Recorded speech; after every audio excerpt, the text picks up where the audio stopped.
آپ صلی اللہ علیہ وسلم آئے اور آپ کی دعوت ہوئی، آپ کی تو یہ سب آج بھی یہی ہے کہ لوگوں میں بہت صلاحیتیں ہیں، بہت کام کرنے کی طاقت ہے، مگر وہ ٹھکانے پر لگنا ضروری ہے۔ جب ٹھکانے تو ایک آدمی کتنا کام کر لے گا، اسی کارگزاریاں بنتی ہے۔ اس لیے کہتے ہیں کہ اپنی زندگیوں کو اللہ کے حکم والی محنت پر لگانا، تاکہ زندگی ہماری بھی حکم والی بنے اور امت کے اندر حکموں کے پر چلنے کا ماحول بنے۔ حکم پر چلنے کا ماحول ہماری محنت سے ماحول بنے گا، لوگوں کو دین پر چلنا آسان ہو جائے گا۔ فضا میں جو سڑکیں بنتی ہیں تو چلنا پھرنا کاروبار سب آسان ہو جاتا ہے، اس لیے کہ سڑکیں بنے ہیں، روڈ بنے ہوئے ہیں، محنتوں سے راستے کھلتے ہیں۔ ہاں، محنت نہیں ہوتی تو راستے تنگ ہو جاتے ہیں۔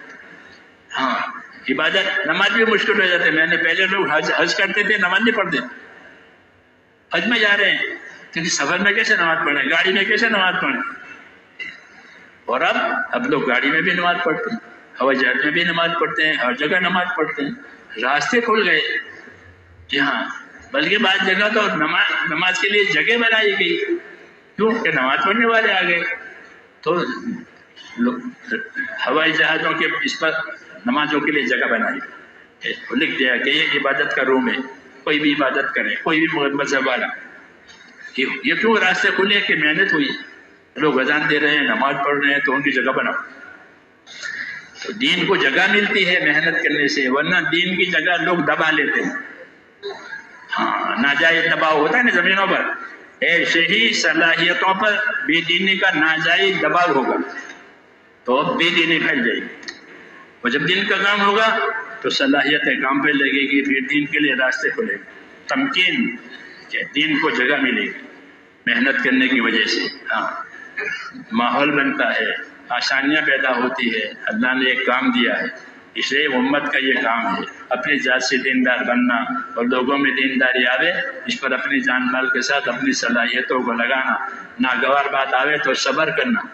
ہاں، صبر کرنا، یہ نہیں کہ حالات اچھے نہیں تو کام چھوڑ دیا، یہ نہیں، صبر کرو، صبر کے بعد مدد ہوتی ہے، اور اچھے حالات آئے تو زیادہ کام کرنا، یہ نبیوں کی سنت ہے کہ اچھے حالات آئے کہ زیادہ کام کرو، کیوں کہ اللہ نے حالات اچھے کر دیے، یہ سنت پیغمبر ہے کہ اچھے حال ہو گئے کہ زیادہ کام کرو۔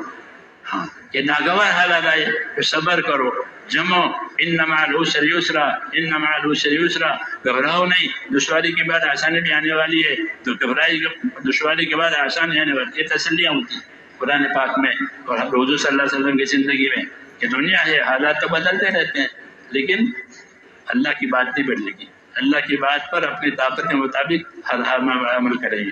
زیادہ مجال نہیں ہے تو تھوڑا عمل کریں گے، جیسے کوئی کھڑے ہو کے نماز نہیں پڑھتا تو بیٹھ کے پڑھے گا، بیٹھ کے نہیں پڑھتا تو اشارے سے پڑھے گا۔ تو ذمہ داریوں میں بھی اللہ آسانی لانے کے حالات کی وجہ سے، کہ حالات سخت ہیں تو ذمہ داریوں میں آسانی آ جائے گی، حالات اچھے ہیں تو ذمہ داریوں میں ترقی ہوگی، حالات اچھے ہیں تو ذمہ داریوں میں ترقی ہوگی۔ یہ طریقہ نبیوں کا ہے، یہ نہیں کہ حالات اچھے ہیں تو سست ہو گئے، کہ نہیں، حالات اچھے ہیں تو زیادہ کام کرنا، حالات ناگوار ہیں تو اپنی طاقت کے مطابق کام کرنا، یہ نبیوں کا طریقہ ہے۔ اس کا نفع یہ ہوگا کہ ہر حال میں کام ہوگا، تو اللہ تعالیٰ نہیں کرے گا۔ ہاں، کہ اس میں طاقت نہیں ہے اور اللہ مطالبہ کرے، ایسا نہیں ہوگا۔ اللہ انصاف کو پسند کرتا ہے، اللہ خود بھی انصاف کرنے والا ہے، اس لیے جتنی طاقت ہے اتنا کرنا، یہ زندگی کی ذمہ داری ہے، اور اللہ کی مدد اتنی آئے گی جتنی ذمہ داری پوری جائے گی۔ تو اس کے لیے تیار ہے انشاءاللہ، ہر آدمی اپنے آپ کو تیار کرے اپنے آخرت بنانے کے لیے، کیونکہ ہم میں سے ہر آدمی آخرت کی طرف جا رہا ہے آخرت کی طرف، اور آخرت نہ بناوے تو وہ دھوکے میں ہے، وہ دھوکے کا انجام پچھتاوا ہے۔ تو بھائی پچھتاوی کی زندگی کیوں گزارے، کامیابی کی زندگی گزارے۔ اللہ نے اپنے دین میں کامیابی رکھی ہے کہ دین کا کام کرو گے تو اللہ دین والی رہبری کرے گا۔ آپ بتائیں، جو تقاضے آپ کے سامنے رکھے جائیں گے وہ آپ انشاءاللہ پورے کریں گے، اس کے لیے تیار ہیں؟